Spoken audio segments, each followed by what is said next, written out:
नमस्कार सखिनो. या देवी सर्वभूतेषु शक्तिरूपेण संस्थिता. नमस्तस्ते नमस्तस्ते नमस्तस्ते नमो नमः. आजपासून चालू होणाऱ्या शारदीय नवरात्री उत्सवासाठी आपणा सगळ्यांना खूप खूप मनपूर्वक शुभेच्छा. उजळूया जीवन सारे ह्या सदरांतर्गत आपण प्रतिवर्षी प्रमाणे याही वर्षी विचार मंथनाने करून आपण नवरात्रीचा जागर करणार आहोत. वारी निवारी संकट भासे मृदू भक्ता खला विकट. विश्व तारण्या तिथे अवतरण मनोभावे करूया पूजन. अशा या शक्तिरूपाचा आणि जगदंबेचा आपण जागर करूया. विचारांनी आचारांनी आपण आपल्यातली शक्ती जागी करण्याचा आपण प्रयत्न करूया. जगदंबे चरणी नमस्कार करून प्रतिवर्षीप्रमाणे याही वर्षी आपण वेगवेगळ्या स्त्री जीवनपटांचा अभ्यास समोर ठेवून नवरात्रीचा जागर करणार आहोत.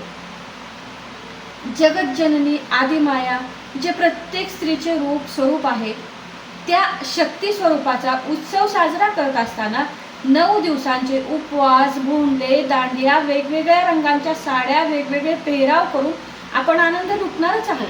आणि या बरोबरीनेच वेगळ्या विचारांचे आदर्श स्त्रियांच्या जीवनपटाचे वेगवेगळ्या पद्धतीने त्यांनी जीवनाच्या वाटा कशा शोधल्या याचा सगळ्याचा विचार करून आपण त्यांचा जीवनपट पाहणार आहोत. यावर्षी आपण स्त्री संतांचे चरित्र पाहणार आहोत. आता तुम्हाला प्रश्न पडलाच असेल, हे स्त्री संतांचे चरित्र पाहण्यामागचं काय कारण आहे? बरोबर आहे तुमचा प्रश्न. यामागे एक साधा असा विचार आहे की महाराष्ट्र ही संतांची भूमी आहे आणि माणूस आणि प्राणी यांच्यात सगळ्या गोष्टी सारख्या असतात. मात्र माणसाला तारतम्य भावासहित मिळालेली बुद्धी आणि वाचा या 2 गोष्टी माणसाला जास्त मिळालेल्या आहेत. साधारण देणगी स्वरूपात म्हणायला हरकत नाही. म्हणून माणूस हा वेगळा आहे आणि त्याच्याकडून मग स्वाभाविकच अपेक्षाही वेगळ्या आहेतच. आणि नेमके हेच माणसात माणुसकी निर्माण करण्याचे काम संत महंत करत असतात. त्यांचे चरित्र व त्यांचं साहित्य हे आपल्याला माणूसपणाची जाणीव करून देत असतात.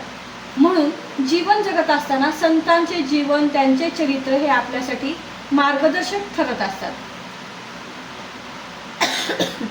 प्रत्येक संतांनी आपापल्या कर्तव्याची पूर्तता व कर्माची पूजा करण्यास आपल्याला शिकवलेले दिसते. स्त्री संतांच्या जीवनातून आपल्याला हेच पाहायला मिळणार आहे.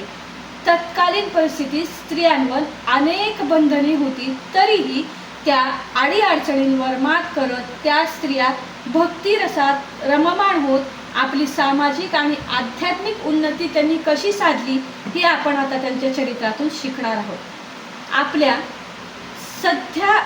साध्या पण प्रभावी जीवन पद्धती व शिकवणीद्वारे देवाप्रती प्रेम, अध्यात्माचे ज्ञान आणि भक्तीचा प्रचार करणाऱ्या या स्त्री संतांचा आपल्या सध्याच्या सुखकर आयुष्यासाठी त्यांचा खूप मोठा मोलाचा वाटा आहे.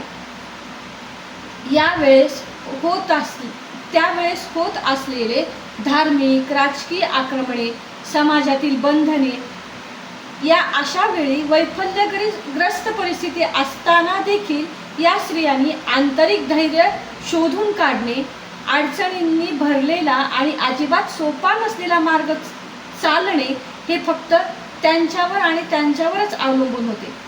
प्रत्येक कर्तृत्ववान पुरुषामागे जशी स्त्री असते, तसेच प्रत्येक कर्तृत्ववान स्त्रीला देखील पाठिंबा, प्रोत्साहन, मार्गदर्शन करणारे पुरुष पाठबळ लाभलेलेच असते.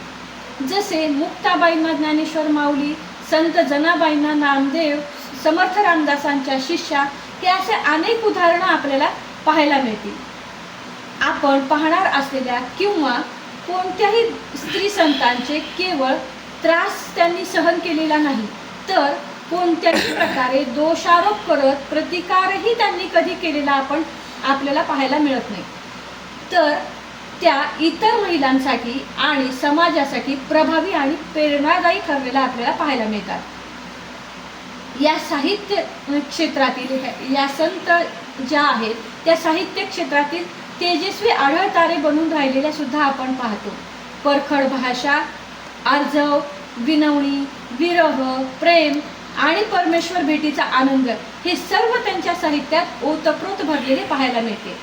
आपण या स्त्री संतांचा जीवनपट पाहत असताना त्यांच्या आयुष्यातील घटना, प्रसंग यामध्ये काही मतमतांतरे किंवा वेगळेपण आपल्याला जरूर मिळू शकते. कारण तत्कालीन राजकीय परिस्थिती पाहता किंवा सामाजिक परिस्थिती पाहता जाणून बुजून किंवा अजाणतेपणाने त्यांचे अवशेष नष्ट केले गेलेले होते. त्यामुळे काही आधार हे दुसऱ्याच्या लिखाणाचे घ्यावे लागतात. त्यामुळे घटना, प्रसंग याचा फार उहापोह न करता त्यांनी घालून दिलेले आदर्श आणि आपल्यासाठी आजही पथदर्शक ठरणारे त्यांनी लिहून ठेवलेले साहित्य याचाच फक्त मनोमन आपल्याला विचार करायचा आहे. स्त्री संत या आपल्यासाठी रोल मॉडेल आहेत असे म्हणणे अतिशयोक्ती नक्कीच ठरणार नाही. आपल्यासारख्या सामान्य बुद्धीने विचार करायचे म्हटले तर ज्या वयात सोनेरी स्वप्न पाहत आनंदाच्या झुल्यावर झोके घेत मौज मस्तीने आयुष्याचे रंगबिरंगी फुलपाखरे बिरबिरत उडताना अनुभव घेत जगण्याच्या वयात या स्त्री संतांनी ज्ञान, बुद्धी वृद्धिंगत करणे आणि भक्तीमध्ये तल्लीन होऊन जीवनाचा आनंद घेतलेला आपल्याला पाहायला मिळतो. स्त्री जन्म म्हणून उदासीनता नाही त्यांच्यामध्ये किंवा स्त्री म्हणून वाट्याला आलेल्या गोष्टींनी कधी त्यांनी त्या गोष्टीबद्दल तक्रार नाही, तर त्यांनी विठ्ठल आणि कृष्ण हे सर्वस्व मानून त्यांनी आपले जीवन समर्पित केलेले पाहायला मिळते.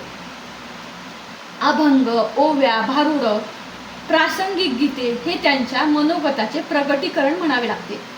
कधी सामाजिक, कधी पौराणिक अशा प्रसंगांना केंद्रस्थान ठेवून त्या भौतिक काव्यात्मक प्रबोधन मनोगत सांगणारे संत कवयित्री आहेत असे म्हणायला